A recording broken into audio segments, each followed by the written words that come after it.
బతుకమ్మ కుంట స్థలాన్ని హైడ్రా కమిషనర్ రంగనాథ్ పరిశీలించారు. బతుకమ్మ కుంట స్థలం వద్దకు మాజీ రాజ్యసభ సభ్యుడు హనుమంతరావు, ఖైరతాబాద్ డీసీసీ ప్రెసిడెంట్ రోహిణి రెడ్డి, కాంగ్రెస్ నాయకులు చేరుకున్నారు. బతుకమ్మలు ఆడేందుకు కుంటను ఏర్పాటు చేయాలని విన్నపించారు. ఈ సందర్భంగా వి హనుమంతరావు మాట్లాడుతూ హైడ్రా కమిషనర్ సానుకూలంగా స్పందించారని తెలిపారు.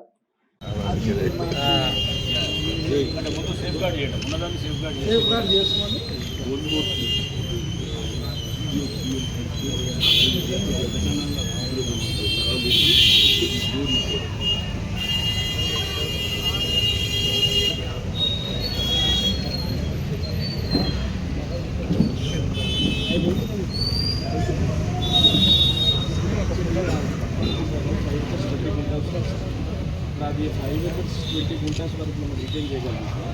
అక్కడ ఏంటంటే ప్రతి సంవత్సరం ట్రెడిషనల్ బతుకమ్మలన్నీ తీసుకొచ్చి అక్కడనే వేస్తారు.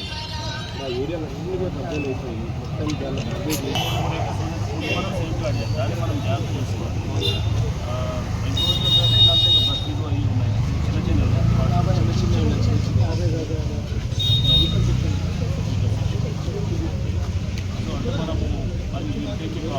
ఏంటంటే మామూలు బస్తీలు వాళ్ళని అది ఎలా హ్యాండిల్ చేయాలి రైట్ నౌ మన బస్తీలు వాళ్ళని డిస్టర్బ్ చేయాలి. నాట్ గో ఎందుకంటే పెద్దవాళ్ళు ఉంటారు. సమ్ ఆల్టర్నేటివ్ ఏమన్నా చూసి అట్లా గవర్నమెంట్ మనం పెద్దవాళ్ళు ఉంటే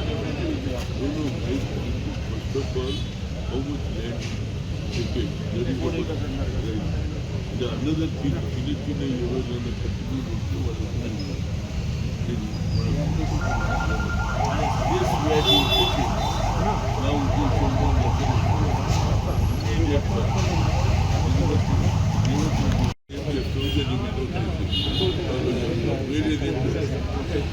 కూలగొట్టుకుంటుంది కానీ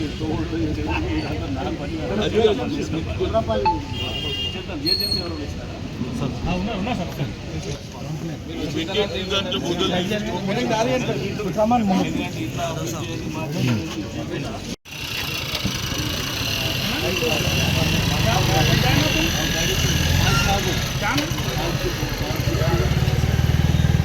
किसका निकाला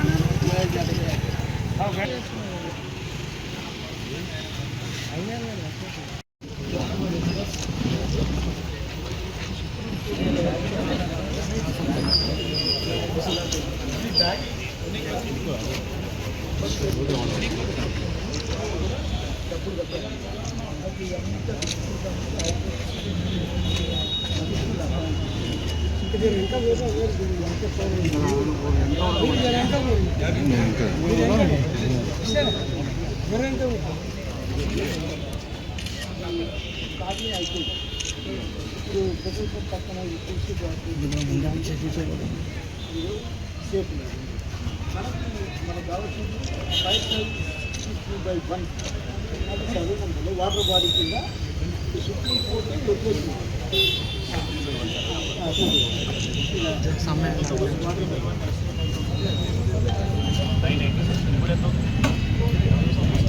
ఆల్మోస్ట్ అరౌండ్ 5 acres దాకా ఎవరు వెనకరు కొద్ది బ్యాక్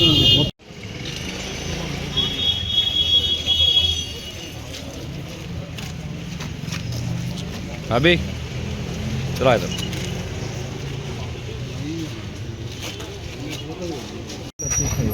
इधर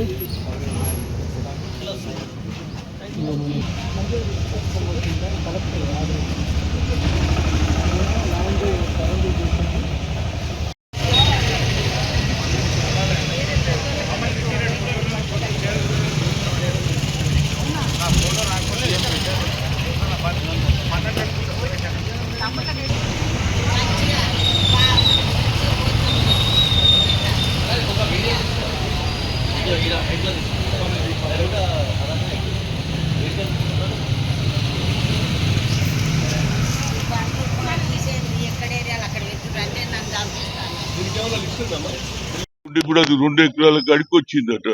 ఏదైనా ఎంక్రోచ్మెంట్ ఉంటే ఆ ఎంక్రోచ్మెంట్ కూడా తీసి వాళ్లకు ఏదన్నా నడుమ ఇన్ బిట్వీన్ వస్తే వాళ్ళని కూడా తీసేసిన వాళ్ళని ఊరికే పోనీయము.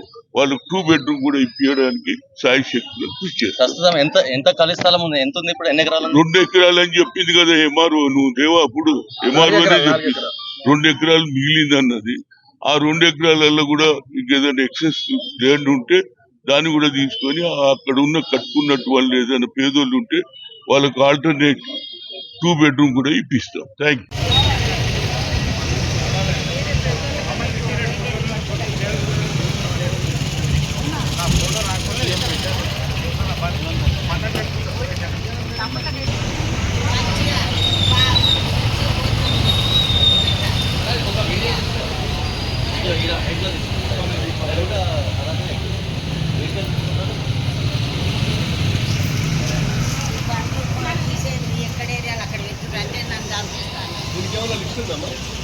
వచ్చి డ్రమ్లల్లో బతుకమ్మ వేస్తున్నారు కనుక ఇప్పుడు రంగనాథ్ గారు వచ్చిండ్రు. ఏదైతే ఎన్ఫోర్స్మెంట్ దాని మీద ఆయన మా రిక్వెస్ట్ ఏంటంటే ఏదైతే ల్యాండ్ ఉన్నదో అది మొత్తం 5-6 ఎకరాలు ఉండే రాను అట్లీస్ట్ బతుకమ్మ ఆడేటందుకు చెరువులో నీళ్లు ఉండేటందుకు ట్రై చేయమంటున్నాం. తప్పుడు ఏదన్నా కూలగొట్టాలని మా ఉద్దేశం కాదు. ఎవరికన్నా ఎంకరేజ్మెంట్ అయితే వాళ్ళకు 2 బెడ్రూమ్ ఇప్పించడానికి కూడా నేను రెడీగా ఉన్నా. ముఖ్యమంత్రి గారికి చెప్తా అన్యాయం జరగకుండా. ఇక్కడ పెద్ద పెద్దోళ్ళు ఎవరు లేరు, అంత గరీబోళ్ళే ఉన్నారు. కాబట్టి నా ఉద్దేశంలో ఇదొకటి. అదే విధంగా మహాత్మా జ్యోతిరావు పూలే గత ప్రభుత్వానికి చెప్పిన ముఖ్యమంత్రి గారు వచ్చారు, జ్యోతిరావు పూలేకి దండేశారు, అది చేస్తారు అక్క. అది కూడా మొహమ్మద్ ఆజం ఎక్సెస్ ల్యాండే, ఆయననే సరెండర్ చేసిండు. దాని తర్వాత నేను పెట్రోల్ బంకులకు అమ్మినా దానికి అమ్మినా అని ఊరికేదైనా కేసులు పెట్టి పెండింగ్ చేస్తున్నాను. అది అయితే ఇది స్లమ్ ఏరియా, బడుగు బలైన వర్గాలు, ఎస్సీ ఎస్టీలు మైనార్టీలు ఉంటారు. కాబట్టి చిన్న చిన్న కార్యక్రమాలు ఏదైనా బర్త్డే అనుకో పెళ్లిళ్ళు అనుకో ఎవడన్నా పోతే ఇవాళ రేపు ఏ మ్యారేజ్ హాల్కి పోయినా మినిమం 50,000 లక్ష ఏడికెళ్ళి చేస్తారు. అదొక లైబ్రరీ.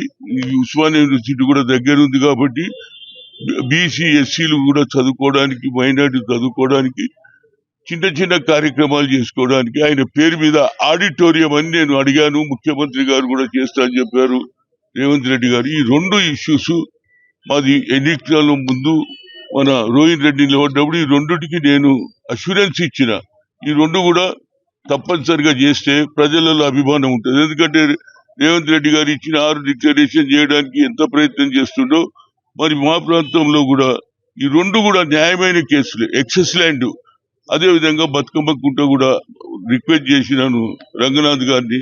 ఈసారి బతుకమ్మ వస్తుంది, అట్లీస్ట్ బతుకమ్మ వేసేటందుకన్నా ఏది అవకాశం ఇస్తే నీళ్లు నింపితే అట్లా ఇస్తారు. లేకపోతే నెక్స్ట్ ఇయర్ అన్నా, ఈసారి కాకపోతే నెక్స్ట్ ఇయర్ లోపలన్నా ఆయన తప్పనిసరిగా బతుకమ్మ కుంట ఇది గూగుల్లో కూడా వచ్చింది. కేంద్ర ప్రభుత్వం ఏదైతే కోర్టుకు పోయిందో కోర్టు కూడా డైరెక్షన్ ఇచ్చింది. దిస్ ఇస్ ఏది ఇది కుంటనే అని ఇచ్చింది, బతుకమ్మ కుంటనే ఇచ్చింది ఏది గూగుల్లో. దాన్ని కాపాడడానికి మా ముఖ్యంగా ముఖ్యమంత్రి గారు బడుగు బలైన వర్గాల గురించి ఆలోచన చేస్తున్నారు. అదే రాహుల్ గాంధీ గారు కూడా ఆలోచన ఈ 2 కార్యక్రమాలు చేస్తే ప్రజలలో, మహిళలలో కానీ పేదవానికి కూడా ఉపయోగపడుతుంది. అదేవిధంగా జ్యోతిరావు పూలే ఆడిటోరియం కడితే చిరస్థాయిగా ఆయన పేరుంటది, పేద ప్రజలకు కూడా ఉపయోగపడుతుంది.